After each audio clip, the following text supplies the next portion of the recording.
காரியத்தை துவங்குவதற்கு முன்பதாக ஆமை சோத்திரம் தேவ சுத்தம் அறியணும். இரண்டாவது, தேவ ஊழியருடைய வழிநடத்துதலை புரிந்து செயல்படணும். நாம் இல்லாத பட்சத்தில் நாம் ஒரு காரியத்தை என்ன பண்ணிடக்கூடாது, நம்ம இஷ்டத்துக்கு என்ன பண்ணிடக்கூடாது, ஒரு காரியத்தை செய்துவிடக்கூடாது.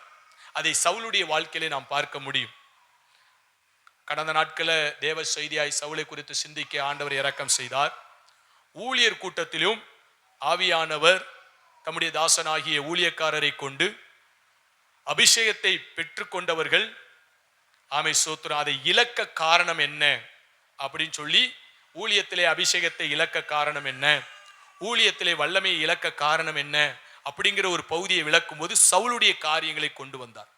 என்ன கொண்டு வந்தார் அப்படின்னு சொன்னால், பலி செலுத்த வேண்டிய ஆசாரியன் வந்து காரியங்களை நடப்பிப்பதற்கு முன்பதாக அவனே அந்த காரியத்தை என்ன பண்ணுகிறான், செய்யும்படியாய் கடந்து போனதுனாலதான் அங்கு ஒரு பெரிய வீழ்ச்சி வந்தது என்று சொல்லி பார்க்கிறோம். இதுபோல நம்ம எந்த ஒரு காரியத்தை செய்யறதுக்கு முன்னால ஆசாரியன் அந்த வேலையை செய்ய, ஆசாரியன் வந்து ஜெபிச்சு அந்த காரியங்களை என்ன பண்ணணும், ஆசீர்வதிச்சு கொடுக்கும். அதுக்கப்புறம் தான் அந்த வேலை என்ன பண்ணணும். ஆமை சோத்திரம் படிக்கிறதா இருக்கட்டும், ஆமை சோத்திரம் எதுவானாலும் நீங்க எந்த ஒரு காரியத்தையும் ஆசாரியன் துவங்கினதற்கு பின்பதாக அந்த காரியத்தில் ஒரு ஆலோசனை கொடுத்து அவங்க ஒரு ஜெபித்து ஆசீர்வதித்ததற்கு பின்பதாக அந்த காரியங்களை நடப்பிப்பீர்களானால் அது சமாதானமாய் இருக்கும், அது நிறைவாய் இருக்கும், அது ஆசீர்வாதமாய் இருக்கும். அல்லேலூயா, ஆமை சோத்திரம். அது இல்லாம சோத்திரம் நம்ம இஷ்டத்துக்கு நம்முடைய பலத்துல எதையாவது ஒன்று செய்து போவீர்களானால் காரியத்தை செய்யலாம், ஆனா அது சமாதானமா இருக்காது, அது நன்மையாகவும் இருக்காது. கர்த்தருடைய பிள்ளைகள் என்ன பண்ணிக்கொள்ளணும், புரிந்து கொள்ள வேண்டும். கர்த்தர் நல்லவரா இருக்கிறார். கர்த்தருக்கு சோத்திரம். நாங்க அப்படிதான் செய்கிறோம். எதுவானாலும் ஊழியக்கார இடத்துல செபித்துக் கொள்ளுகிறோம், அவங்கள்ட்ட ஆலோசனை கேட்கிறோம், அதற்கு பின்பதாக காரியங்களை என்ன பண்றோம், நடப்பிக்கிறோம். எங்களுக்கு கர்த்தர் சோத்திரம் ஆலோசனைகளையும் சோத்திரம் வழி நடத்துறது எல்லாம் கொடுத்திருந்தாலும் எங்களுக்கு மேல ஒரு ஊழியக்காரரை வச்சிருக்கிறார பத்தியிலா சோத்திரம், அவரை கொண்டுதான் காரியங்களை செய்யும்படி இந்நாள் வரைக்கும் என்ன பண்ணுகிறோம், கடந்து போகிறோம். கர்த்தர் நல்லவரா இருக்கிறார். கர்த்தரே ஒரு காரியத்தை சொன்னாலும் அவங்கள்ட்ட சொல்றோம், சொன்னதுக்கு அப்புறம் அவங்க என்ன சொல்றாங்களோ அதன்படி காரியத்தை என்ன பண்ணுகிறோம், செய்கிறோம். ஆமென் சோத்திரம். அதனால கர்த்தருடைய கிருபையினால சோத்திரம் காரியங்களை கர்த்தர் நன்மையா என்ன பண்ணி கொண்டு இருக்கிறார், நடத்தி கொண்டு இருக்கிறார். பிள்ளைகளை ஒரு இடத்துல சேர்க்கிறதா இருந்தாலும் அவங்கள்ட்ட ஆலோசனை கேட்கிறோம், அவங்க சொன்னா செய்கிறோம். திருப்பி கூட்டிட்டு வரதா இருந்தாலும் அவங்கள்ட்ட ஆலோசனை கேட்கிறோம், சொன்னா செய்கிறோம். அல்லேலூயா, ஆமை சோத்திரம். பிள்ளையுடைய படிப்பு தான் ஆமை சோத்திரம். அப்ப எல்லாத்தையும் அவங்கள்ட்ட சொல்லி ஒரு ஜெபத்தை பண்ணி அதுக்கப்புறம் காரியங்களை செய்யும் போது அதுல ஒருவேளை தீமை இருந்தாலும் தேவன் பாதுகாத்து வழி நடத்துகிறவராக இருக்கிறார். அதுபோல திருமண காரியங்கள், வீடு கட்டுகிற காரியங்கள், தொழில் காரியங்கள் எதுவானாலும் ஆமை சோத்திரம் நாம் அவசரப்பட்டு ஒரு காரியத்தை என்ன பண்ணிடக்கூடாது, செய்து விடக்கூடாது. இன்னொரு சபையில நடந்த ஒரு சம்பவம், ஒரு அம்மா சோத்திரம் ஒரு ஜெராக்ஸ் கடை வைக்குது. ஜெராக்ஸ் கடை வைக்கும் போது ஆமை சோத்திரம் அதை துவங்கணும், ஊழியக்காரரை வர சொல்லியிருக்கிறாங்க. நாங்க அவங்களுக்கு தெரிந்தவங்களா இருக்கிறோம், வேற சபை எங்களையும் கூப்பிட்டு இருந்தாங்க, நாங்களும் அங்கே போய் நிக்கிறோம். ஆனா சொன்ன டயத்துக்கு ஊழியக்காரர் வரல, சொன்ன டயத்துக்கு ஊழியக்காரர் வரல. இந்த அம்மா குதிக்குது, வரலாம் ஒரு ஊழியக்காரரா அப்படின்னு என்ன பண்ணுது, சோத்திரம் குதிக்குது.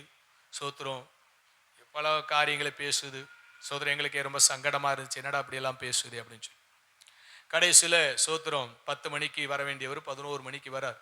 எல்லாரும் காத்திருப்பாங்களா, விசுவாச பிள்ளைகள் காத்திருப்பாங்க, உறவுகள் காத்திருப்பாங்களா, அதனால இது கொந்தளிக்குது. உறவு காத்திருந்தா என்ன, காத்திருக்கலைன்னா உனக்கு என்ன. சோத்திரம் நமக்கு தேவன் 2வது ஊழியக்காரவங்க, 3வது தேவஜனம், 4வது தான் உறவுகள். அது வருது வராம போகுது, அதை குறித்து நமக்கு என்ன. 1 மணி நேரம் காத்திருக்க முடியாதா. அவர் வந்து சொல்றாரு, வர வேண்டிய நான் கிளம்பின வேலையில ஒரு அடக்கம், நான் அடக்கம் பண்ண வேண்டிய ஒரு சூழ்நிலை, அதனால அடக்கம் பண்ணிட்டு அடக்காராதனை முடிச்சுட்டு என்ன பண்றேன், கடந்து வருகிறேன் அப்படின்னு சொல்லிட்டு. அப்ப பாருங்க, பின்னால அந்த பிள்ளையுடைய வாழ்க்கை ரொம்ப பரிதாபமாய் போய் முடிஞ்சிச்சு. இன்னைக்கு அது உயிரோட இல்லை, வாழ வேண்டிய வயதுல வாழ முடியல.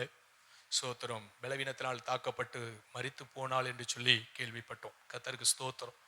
பாருங்க சோத்திரம், பேசிடக்கூடாது, ஊழியக்காரர்களை சாதாரணமாய் பேசிடக்கூடாது. அபிஷேகம் பண்ணப்பட்டவங்க ஆமை சோத்திரம், அவங்க வர்றதுக்கு காலதாமதமாகுதுன்னு சொல்லி எதையாவது ஒரு காரியத்தை நம்ம இஷ்டத்துக்கு, மாம்சத்துல பலம் இருக்கும், மாம்சத்துல பலன் இருக்கும், நம்ம என்ன வேணாலும் செஞ்சிடலாம். சோதரம் செய்ய முடியாதுன்னு இல்லை, தேவன் வரமாட்டார். தேவன் வந்தாதான் சமாதானம், தேவன் வந்தாதான். அதை தான் சவுளுடைய வாழ்க்கையில படிக்கிறோம். சவுல் ஆசாரியனுக்காய் பொறுமையா என்ன பண்ணல, காத்திருக்கல. ஆசாரியன் சொன்ன ஆலோசனைபடியும் நடக்கல். அமலேக்கிற எல்லாரையும் அழிச்சிருன்னு சொன்னார், ஆனா அழிச்சாரா? அவர் இஷ்டத்தின்படி செய்கிறார். ஆசாரியன் ஒண்ணு சொல்றாரு, அவர் ஒண்ணு செய்கிறார். ஆசாரியன் வருவதற்கு இவர் காத்திருக்கல, தண்ணி இஷ்டம் போல காரியங்களை செய்யற. ஏன் தெரியுமா? அவருக்கு ராஜாங்கிற ஒரு பகுதி இருக்கு. ஆமை சோத்திரம். ஒரு மாம்சத்துல பலன் இருக்கு. செய், யார் வேண்டான்னு சொன்னா கத்தர் இருக்க மாட்டார். கத்தர் என்ன பண்ணிட்டார்? சவுலை விட்டு விலகினார். ஆமை ஸ்தோத்திரம். அப்ப பாருங்க, நம்முடைய வாழ்க்கையில இந்த பகுதியெல்லாம் சிந்தித்துக் கொள்ளணும், புரிந்து கொள்ளணும். ஆமை ஸ்தோத்திரம். அதனால இந்த பகுதியை நாம் சிந்தித்து கடந்து போவோம்னால் நம்முடைய ஜீவியத்தை காத்துக்கொள்ளும். எந்த காரியத்தை துவங்கினால் ஆலோசனை ரொம்ப முக்கியம். ஊழியரிடத்துல ஆலோசனை கேட்கும். இரண்டாவது, அவங்களுடைய ஆசீர்வாதத்தோடு தான் அடுத்த கட்ட வேலையை என்ன பண்ணணும், செய்கிற இடத்துக்கு நேராக கிடையாது. இதே சத்தியம்தான் எனக்கும், இதே சத்தியம்தான் உங்களுக்கும். இதை புரிந்து நடப்பீர்களானால் உங்களுடைய வாழ்க்கை எதிர்காலம் எப்படி இருக்கும்? ஆசீர்வாதமா இருக்கும். அல்லேலூயா.